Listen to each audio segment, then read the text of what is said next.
Hello दोस्तों, मैं अरिब Nora स्वागत करता हूँ यूट्यूब चैनल आसान क्लासेस में। आज का वीडियो में डिस्कस करेंगे ग्रेफाइट ब्लॉक हीट एक्सचेंजर के बारे में कि ग्रेफाइट ब्लॉक हीट एक्सचेंजर क्या होता है, इसकी वर्किंग क्या होती है, इसकी कंस्ट्रक्शन कैसे होती है एंड इसके कौन कौन से पार्ट्स होते हैं, इन सारी चीज़ों के बारे में डिस्कस करेंगे। तो वीडियो स्टार्ट करने से पहले मैं आपको बता दूं, इससे पहले मैं हीट एक्सचेंजर पे एक वीडियो बना चुका हूं जिसमें मैं आपको बताया था कि हीट एक्सचेंजर क्या होता है, इनका यूज कहां पे किया जाता है एंड हीट एक्सचेंजर कितने टाइप्स के होते हैं। तो उस वीडियो में आपको टाइप्स ऑफ हीट एक्सचेंजर बताया था, तो उसी में एक टाइप्स होता है आपका ग्रेफाइट ब्लॉक हीट एक्सचेंजर। जैसे आपका shell and tube type heat exchanger होता है, प्लेट टाइप हीट एक्सचेंजर होता है। तो इन सब चीज़ों के बारे में तो ऑलरेडी मैं डिस्कस कर चुका हूँ। तो इस वीडियो में हम डिस्कस करने जा रहे हैं जो हीट एक्सचेंजर का जो एक टाइप्स होता है वो कौन सा types, graphite block heat exchanger, यानी कि आप इसको बोल सकते हैं ग्रेफाइट हीट एक्सचेंजर। तो ग्रेफाइट हीट एक्सचेंजर के बारे में आज हम डिस्कस करेंगे कि ये क्या होता है, इसको यूज क्यों करते हैं, इसका पर्पज क्या होता है यूज करने का, तो वो सब हम डिस्कस करेंगे। तो सबसे पहले हम यही देख लेते हैं कि जो ग्रेफाइट हीट एक्सचेंजर होते हैं इनको यूज क्यों करते हैं। तो ये जो ग्रेफाइट हीट एक्सचेंजर होता है, ये जो ग्रेफाइट हीट एक्सचेंजर होता है, ये मेनली एसिडिक फ्लूइड्स के लिए यूज किया जाता है। किसके लिए? एसिडिक फ्लूइड्स के लिए। और एसिडिक फ्लूइड्स के लिए क्यों यूज किया जाता है, उसका रीजन क्या है? तो देखिए होता क्या है, ये जो एसिडिक फ्लूइड्स होते हैं वो हाईली करोजिव नेचर के होते हैं। क्या होते हैं? हाईली करोजिव नेचर के होते हैं। तो अगर हम यहाँ पे ग्रेफाइट हीट एक्सचेंजर न यूज करके यदि shell and tube type heat exchanger use कर दें, या आपका प्लेट टाइप हीट एक्सचेंजर या डबल पाइप हीट एक्सचेंजर, या बोलने का मतलब ये है कि यदि हम मेटल का हीट एक्सचेंजर यूज करें, किसी भी मेटल्स का हीट एक्सचेंजर, तो अगर एसिड के केस में यदि मेटल का हीट एक्सचेंजर यूज करेंगे तो एसिड क्या होता है? हाईली करोजिव होता है। तो वो मेटल को क्या करेगा? करोजन से डैमेज कर देगा। तो इसलिए करोजन से बचने के लिए ग्रेफाइट का यूज करते हैं, यानी कि ग्रेफाइट का हीट एक्सचेंजर यूज करते हैं। तो इस हीट एक्सचेंजर की जो एमओसी होती है वो क्या होती है?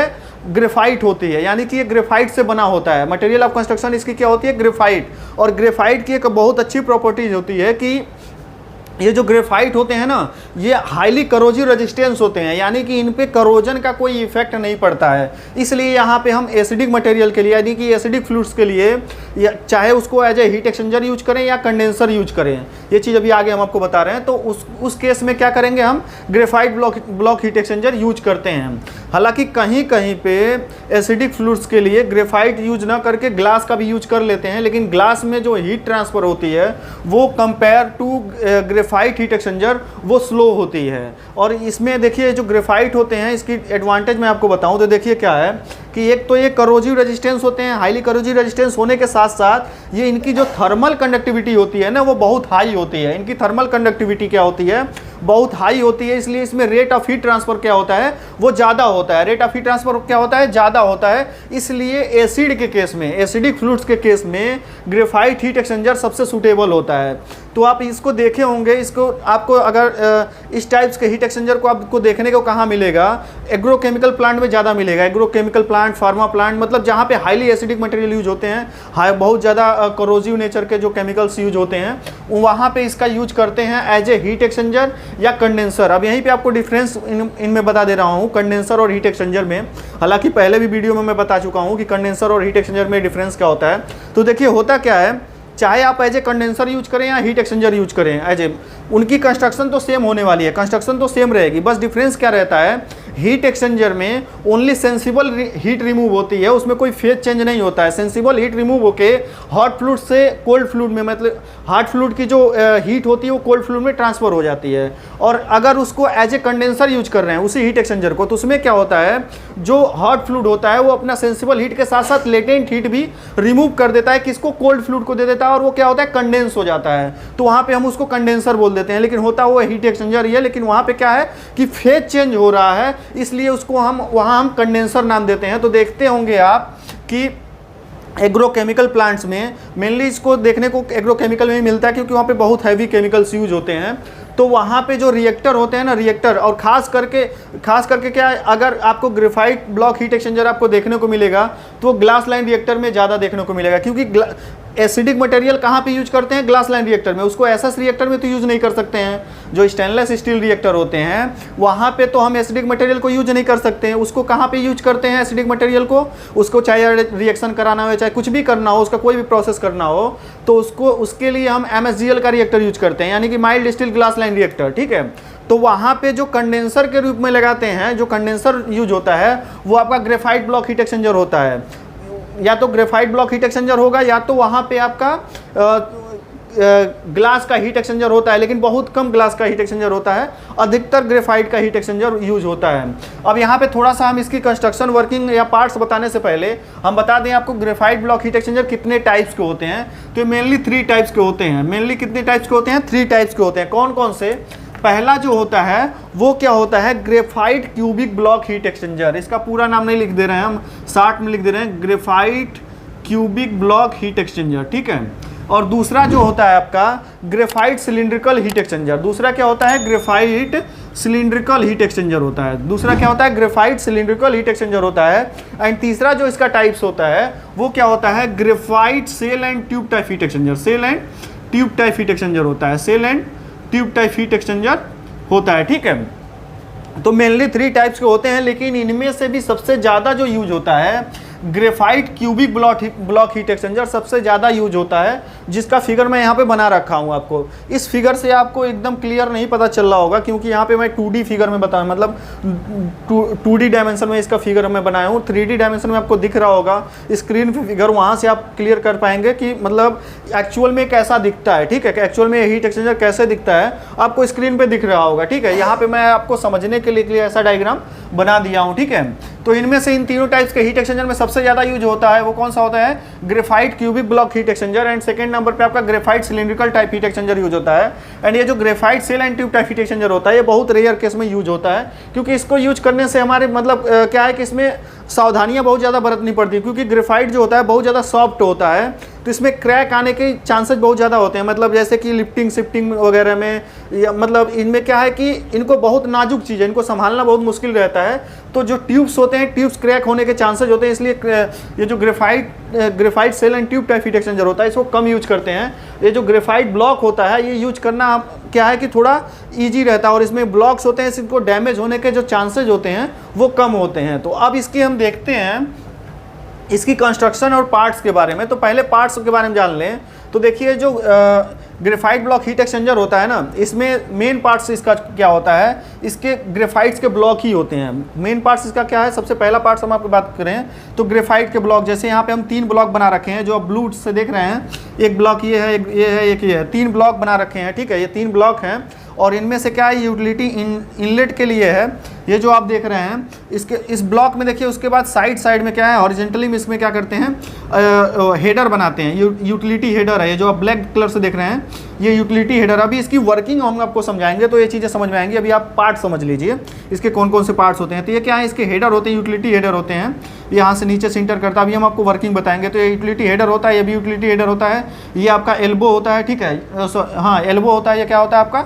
एल्बो होता है, ये एल्बो होता है, ठीक है। ये आपका प्रोसेस फ्लूइड का हेडर होता है, जो नीचे ऊपर रेड कलर से हम शो किए आपको, ये प्रोसेस फ्लूइड का हेडर होता है। क्या होता है ये? प्रोसेस फ्लूइड का हेडर होता है, या आप बोल सकते हैं हॉट फ्लूइड का हेडर होता है, जो कि टॉप से हम इंटर कराते हैं, ठीक है। और इसका एक अच्छा खासा स्टैंड भी होता है, जिसको हम यहाँ पे शो नहीं किए हैं, ठीक है। और क्या होता है, ये जो ग्रेफाइट ब्लॉक हीट एक्सचेंजर होते हैं इनको टाइट करने के लिए, आपस में सेट करने के लिए टाई रॉड का यूज किया जाता है, ठीक है। क्या होती हैं, बहुत बड़ी बड़ी रॉड होती हैं, उन जिनको टाई रॉड नाम दिया जाता है, वो टाई रॉड का यूज किया जाता है। और उनको टाइट करने के लिए आप एक चीज़ ध्यान देंगे, आप फिगर में भी देख रहे होंगे, उनको टाइट करने के लिए क्या किया जाता है, ये जो टाई रॉड होते हैं लास्ट में उनके स्प्रिंग लगाया जाता है। स्प्रिंग लगाने के बाद बोल्ट से टाइट करते हैं, डायरेक्टली इनको बोल्ट से टाइट नहीं करते हैं। डायरेक्टली इनको बोल्ट से टाइट न करने का कारण क्या होता है कि ये जो आपको पहले भी हम आपको बताएं, जो ग्रेफाइट होते हैं थोड़े सॉफ्ट होते हैं, तो बोल्ट से कहीं ज़्यादा टाइट हो गया, कम टाइट हो गया तो डैमेज होने के, क्रैक्स होने के चांसेस रहते हैं। इसलिए सेफ्टी पर्पज़ के लिए वहाँ पे हम स्प्रिंग का यूज करते हैं, जिससे डैमेज ना हो, ठीक है। स्प्रिंग का यूज करते हैं। और यहाँ पे एक चीज़ आप देखेंगे, ये जो नोजल्स होते हैं, यानी कि जो जैसे ये देखिए कूलिंग का, यानी कि आपका यूटिलिटी नोजल है, या आपका प्रोसेस फ्लूइड यानी कि हॉट फ्लूइड का नोजल है। तो यहाँ पे जब इसको हम कॉलम से, वेपर कॉलम से जब इसको ऐड करते हैं, जैसे मान लीजिए कोई रिएक्टर है, कोई ग्लास लाइन रिएक्टर है, उसका वेपर कॉलम आया और इस हीट एक्सचेंजर यानी कि कंडेंसर के टॉप में कनेक्ट हो रहा है, तो कनेक्ट करने के लिए इसको डायरेक्टली फ्लैंज से कनेक्ट नहीं करते हैं, उनके बीच में बिलो का यूज करते हैं। किसका यूज करते हैं? बिलो का यूज करते हैं। ये चीज़ ध्यान रखिएगा। और आपको स्क्रीन पर फोटो दिख रहा होगा कि कैसा बिलो होता है, तो उसके बीच में क्या हम यूज करते हैं? बिलो का यूज करते हैं। बिलो यूज करने का पर्पज क्या होता है? तो देखिए क्या है कि बिलो इसलिए यूज किया जाता है ताकि एक चीज़, पहला कारण उसका ये होता है कि आपका जो रिएक्टर होता है वो क्या होता है, वाइब्रेट होता है। जब वो रनिंग रहता है तो वो वाइब्रेट करता है, तो वो वाइब्रेट क्या है, अगर डायरेक्टली हम इसको अटैच करें तो कहीं इसमें भी वाइब्रेशन ना आए, और वाइब्रेशन अगर आएगा तो ये ग्रेफाइट क्या हो जाएंगे, डैमेज हो जाएंगे, क्रैक्स हो जाएंगे, इनमें क्रैक आ जाएंगे, और क्रैक आए तो ये पूरा ग्रेफाइट आपका मतलब हीट एक्सचेंजर खराब हो गया, ठीक है। तो उससे बचने के लिए, उस वाइब्रेशन से बचने के लिए उसमें क्या करते हैं, बिलो लगा देते हैं। और दूसरा कारण क्या होता है कि जैसे मान लीजिए कभी आपका वेपर कॉलम हो गया, उसको अंडर मेंटेनेंस में देना है, या कभी कोई लाइन खोलनी है, ठीक है, तो वो उसका लोड इस हीट एक्सचेंजर पे डायरेक्टली इस हीट एक्सचेंजर पे ना पड़े, इसलिए बिलो का यूज कर लेते हैं, ठीक है। तो बिलो क्या करता है, इसको पूरा डिस्कनेक्ट कर देता है। मतलब डिस्कनेक्ट करने का मतलब क्या है कि डायरेक्टली किसी वेपर कॉलम से या किसी लाइन से डायरेक्टली कंटेक्ट नहीं है, उसके बीच में बिलो लगा देते हैं। तो उससे क्या होता है, इसमें कोई लोड नहीं आता, एक्स्ट्रा लोड नहीं आता है, जिससे क्रैक मतलब इसको सेफ्टी मिल जाती है, ठीक है। तो अभी क्या है कि इसका हम पहले ये जो ग्रेफाइट ब्लॉक था, अभी तो इसके मेन पार्ट्स आपको बता दिए हैं। अभी क्या है, इसके जो ग्रेफाइट ब्लॉक थे इसको हम समझ लेते हैं। जो ग्रेफाइट ब्लॉक होता है ये कैसा है एक्चुअल में। तो फिगर तो आपको दिख रहा होगा, तो देखिए कैसा फिगर दिख रहा होगा। ऐसे आपका ग्रेफाइट का स्क्वायर ब्लॉक हम आपको बताएं यहाँ पे। तो इसमें क्या होता है, इसमें पैरेलली ऊपर से छेद होते हैं, वर्टिकली क्या होते हैं, होल्स होते हैं। एक बहुत सारे क्या होते हैं, होल्स होते हैं, जैसे रेड कलर से हम आपको शो कर दिए हैं, ये वर्टिकली होल्स होते हैं। और वैसे क्या है कि हॉरिजॉन्टली भी इसमें होल्स होते हैं, बहुत सारे क्या होते हैं, होल्स होते हैं, और एक रो में होते हैं। क्या होते हैं, एक रो में पैरेलली क्या होते हैं, एक रो में पैरेलली होंगे, और रो में होंगे बहुत सारे होल्स रहेंगे, ठीक है, जैसा कि आपको फिगर में दिख रहा होगा। एक होल में क्या रहेगा आपका, जैसे ऊपर वाले होल में अधिकतर लगभग 90% केस में यही होता है, जो वर्टिकल वाला जो होल होता है उसमें आपका हॉट फ्लूइड फ्लो होता है, यानी कि आपका जो प्रोसेस फ्लूइड या आपका वेपर बोल सकते हैं, जिसको कंडेंस करना रहता है, या तो अगर as a heat exchanger use कर रहे हैं तो हॉट फ्लूइड, उसको वर्टिकली में फ्लो कराते हैं। और जो हॉरिजॉन्टली आपका ये ब्लॉक का हॉरिजॉन्टली वाला होल होता है, उसमें क्या यूज करते हैं, उसमें यूटिलिटी यूज करते हैं। यूटिलिटी यानी कि कूलिंग हो गया, चिलिंग हो गया, ब्राइन हो गया, उसको क्या हॉरिजॉन्टल वाले में यूज करते हैं। अभी आपको वर्किंग समझाएंगे तो वहाँ पे आपको समझ में आएगा ये चीज़, ठीक है। तो और ये होल ऐसे किए जाते हैं, इनका जो अरेंजमेंट ऐसे होता है कि ये जो वर्टिकल होल है और हॉरिजॉन्टल होल है, इनके बीच में समकोण होता है, यानी कि 90 डिग्री का एंगल होता है। बाकायदा ऐसे इसको ड्रिल किया जाता है, ठीक है, ऐसे इसको ड्रिल किया जाता है। तो इसका फिगर आप देख रहे होंगे, फिगर में देख रहे होंगे कि कैसा ये एक ब्लॉक होता है। ऐसे बहुत सारे ब्लॉक्स को क्या किया जाता है, ऐसे बहुत सारे ब्लॉक्स को क्या किया जाता है, एक के ऊपर रख के, एक के ऊपर रख के टाई रॉड के हेल्प से उनको टाइट किया जाता है, टाई रॉड के हेल्प से उनको टाइट किया जाता है। अब इसका इंस्टॉलेशन मैं आपको बता दूं, यहीं पे थोड़ा सा इंस्टॉलेशन के बारे में बता दूं। तो देखिए जो ग्रेफाइट ब्लॉक हीट एक्सचेंजर होते हैं ना, इनका इंस्टॉलेशन करने के लिए इसको अगर एज ए आप कंडेंसर यूज कर रहे हैं, जैसे मान लीजिए किसी रिएक्टर के वेपर कॉलम से आप हीट एक्सचेंजर को इसको जोड़ रहे हैं, और आपका पर्पज ये है कि वेपर को कंडेंस करना, तो उस केस में कभी भी इस हीट एक्सचेंजर को बिल्कुल हॉरिजॉन्टली इंस्टॉल नहीं करते हैं। मतलब इसका इंस्टॉलेशन यानी कि सेट करने के लिए या कहीं रखने के लिए बिल्कुल हॉरिजॉन्टल नहीं रखते हैं, या तो इसको इंक्लाइंड रखेंगे, जैसे हम आपको फिगर में बनाए इंक्लाइंड, कुछ एंगल का आपको मतलब कुछ डिग्री का एंगल आपको देना पड़ेगा, ठीक है। या तो बिल्कुल वर्टिकली इसको सेट करते हैं, बिल्कुल वर्टिकली इसको इंस्टॉल करेंगे, या तो इंक्लाइंड इंस्टॉल करेंगे, बिल्कुल हॉरिजॉन्टल इंस्टॉल नहीं करेंगे। क्यों नहीं करते हैं, तो उसका रीज़न क्या होता है, तो देखिए, क्योंकि जैसे मान लीजिए आप इस टॉप से मान लीजिए आप वेपर कॉलम ज्वाइंट कर रहे हैं, और इसको अगर हम आप हॉरिजॉन्टली रख दें, जिसको मान लीजिए बिल्कुल हॉरिजॉन्टल रख दें, तो इसमें आप जानते हैं क्या होते हैं, ब्लॉक्स होते हैं। तब ऐसे ब्लॉक्स करेंगे तो वेपर क्या होंगे, ऐसे इसको हम मान लीजिए ऐसे हॉरिजॉन्टल लगा दिए, तो रेड वाला हम आपको क्या बताएं हैं कि इसमें आपका वेपर फ्लो होगा। तो अब वेपर कैसे फ्लो होगा, इस डायरेक्शन में फ्लो होगा, ठीक है, और कूलिंग आपका इस डायरेक्शन में फ्लो होगा, ठीक है। तो इस डायरेक्शन में वेपर फ्लो होगा, तो वेपर क्या होगा, जब कंडेंस होगा तो वहीं रुक जाएगा, वो नीचे ड्रेन नहीं होगा। तो आप कह सकते हैं सिंपल कि उसको अच्छे से ड्रेन होने के लिए, ड्रेनिंग फ्रीली ड्रेन होने के लिए इसको या तो इंक्लाइंड सेट करते हैं या तो बिल्कुल वर्टिकल सेट करते हैं, ठीक है। यानी कि जो वेपर होते हैं उनको फ्रीली ड्रेन हो जाएं इस कंडेंस होके, इसलिए इसको क्या कैसे सेट करते हैं, या तो इंक्लाइंड या तो वर्टिकली इसको सेट करते हैं। एक चीज़ यहाँ पे और जान लीजिए, इसमें इस हीट एक्सचेंजर में जो यूटिलिटी यानी कि हॉट फ्लूइड और कोल्ड फ्लूइड का जो फ्लो होता है ना, वो कौन सा होता है, क्रॉस फ्लो होता है। कौन सा फ्लो होता है, क्रॉस फ्लो। आपको हीट एक्सचेंजर वाले वीडियो में, पहला वीडियो जो मैं आपको बताया था, उसमें मैं आपको बताया था कि हीट एक्सचेंजर में जो फ्लो होता है वो कितने टाइप्स के होते हैं। तो उसमें मैं आपको बताया था 3 टाइप्स के फ्लो होते हैं। एक आपका पैरेलल फ्लो होता है, एक काउंटर करंट फ्लो होता है जो एक दूसरे के अपोजिट डायरेक्शन में फ्लो करते हैं, और एक आपका कौन सा होता है, क्रॉस फ्लो होता है। तो यहाँ पे इस हीट एक्सचेंजर में क्या होता है, क्रॉस फ्लो होता है। आप देखिए कैसे क्रॉस फ्लो होता है। जैसे मान लीजिए एक आप ब्लॉक ले लीजिए, तो जैसे ऊपर से आपका क्या होगा, हॉट फ्लूइड इंटर करेगा, यानी कि ऊपर से वो इस डायरेक्शन में फ्लो कर रहा है, और इस डायरेक्शन में हॉरिजॉन्टली इस डायरेक्शन में क्या हो रही है, आपकी यूटिलिटी फ्लो हो रही है। अब इसको समझने के लिए हम इसकी वर्किंग पे आ जाते हैं। अब इसकी वर्किंग कैसी होती है ये देख लीजिए। तो जैसे मान लीजिए इस हीट एक्सचेंजर को हम किससे कनेक्ट कर दिए, किसी रिएक्टर के वेपर कॉलम से कनेक्ट कर दिए, और यहाँ पे एक बिलो लगा दिए, ठीक है, यहाँ पे एक बिलो लगा दिए जिससे क्या इस पे लोड ना आए, ठीक है, सेफ्टी के लिए। अब इसके बाद क्या हुआ कि इधर से आपका वेपर आएगा, ठीक है, इधर से क्या होगा, आपका वेपर एंट्री करेगा, इधर से आपका वेपर एंट्री करेगा।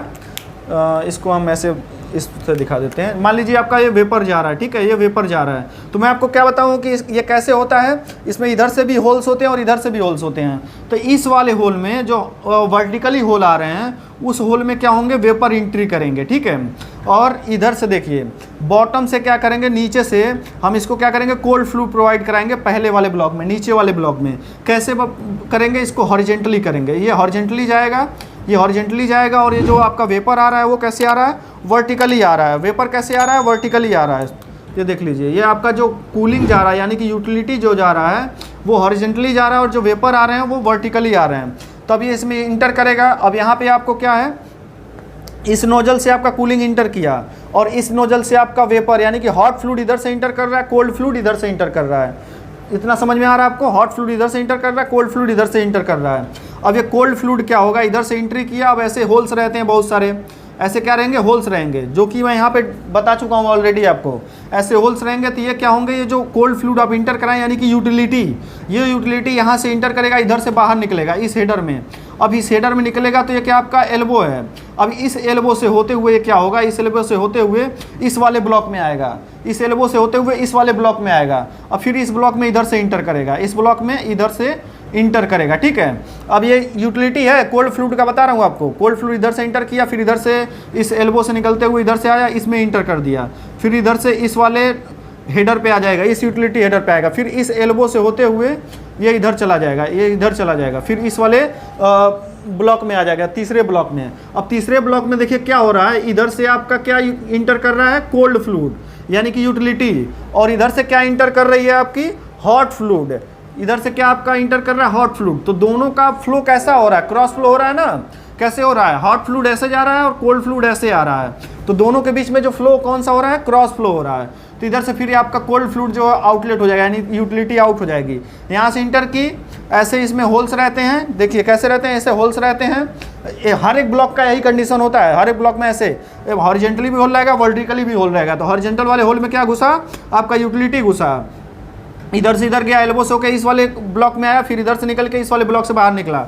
ऐसे आपका जो हॉट फ्लूइड आ रहा था, यानी आपका वेपर आ रहा है, चाहे हॉट कोई लिक्विड आ रहा है, कुछ भी आ रहा है, वो यहाँ से इंटर किया टॉप वाले ब्लॉक में, टॉप वाले क्यूबिक ब्लॉक में। अब इस ब्लॉक में इंटर किया तो ये इस वाले होल में इंटर करेगा, ऊपर से जो वर्टिकली वाले होल हैं, वर्टिकल वाले जो होल हैं उसमें इंटर करेगा, इंटर होके डायरेक्ट नीचे आएगा। फिर इस यहाँ पे भी इंटर करेगा, यहाँ पे इंटर करेगा इस वाले ब्लॉक में, फिर यहाँ से इस ब्लॉक वाले ब्लॉक में इंटर करेगा। ऐसे करके यहाँ से क्या होगा, ये फाइनली यहाँ से यदि यहाँ से वेपर आएगा तो वो कंडेंस होके निकलेगा, और यदि हॉट फ्लूइड कोई आ रहा है तो वो क्या होगा, अपना टेम्परेचर इसको दे के निकलेगा।